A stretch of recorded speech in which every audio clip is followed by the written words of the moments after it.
spet je ena zima mimo. Ja, seveda, Videk, saj je grm že vzcvetel.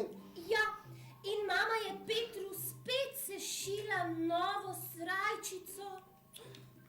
Joj, kako je lepa. In še čisto nič ni zakrpana. Videk, kdaj boš pa ti dobil tako lepo srajčico? Ti še zakrpan nisi, ti si kar strgan, kar poglej se. Jaz sem najmlajši v hiši in dočakam vsako leto dotrajano srajčico, ki je vsaj pol manjka.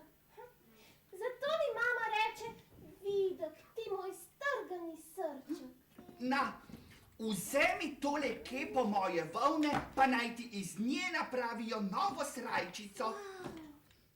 Ampak, kako se pa tole obleče? Strel in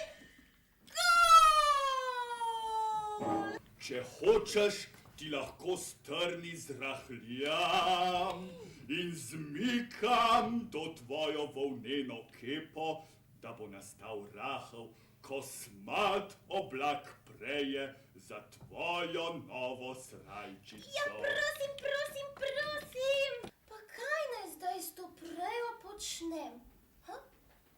Obleč se ne morem vanjo, igrati se pa tudi ne smem z njo. Zdaj pa mi že daj to svojo prejo, da jo osmukam in stkem. Že vem, kaj ti je treba. Poglej, Videk, kakšno tanko nit so ti spredle. Wow, je pa res tanka. Sam sem najboljši tkalec daleč naokrog. Moje nožice so kot statve in palca na njih sta kot tkavska čolnička. Dr, dr, dr, dr, nožice gremo! Ja. Dr, dr, dr, dr, dr, dr. Drži, drži.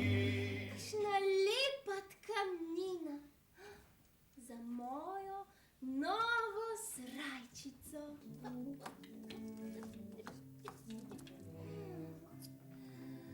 Ojoj, kaj pa zdaj?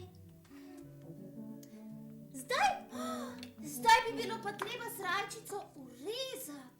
Ne na trakce, nočem trakcev. Srajčico mi ureži. Srajčico bi rad. Saj vidiš, da sem vas strgan. Kakšno srajčico si pa želiš? Ja. Do ritke, do kolen, do gležnjev, brez rokavov, s kratkimi rokavi, dolgimi rokavi. In kakšen naj bo izrez? Okrogel ali špičast? Z ovratnikom ali brez? Žepi ali brez? Naj se zapira spredaj, zadaj ali pa morda pri strani? Hej, lastovka, a bi mi ti sešila srajčico? Lahko, Videk, ampak veš, mudi se mi. Zdaj imam pa srajčico. Lepo, novo srajčico. Zdaj nisem več Videk, mamin strgani srček, ampak samo še Videk, mamin srček.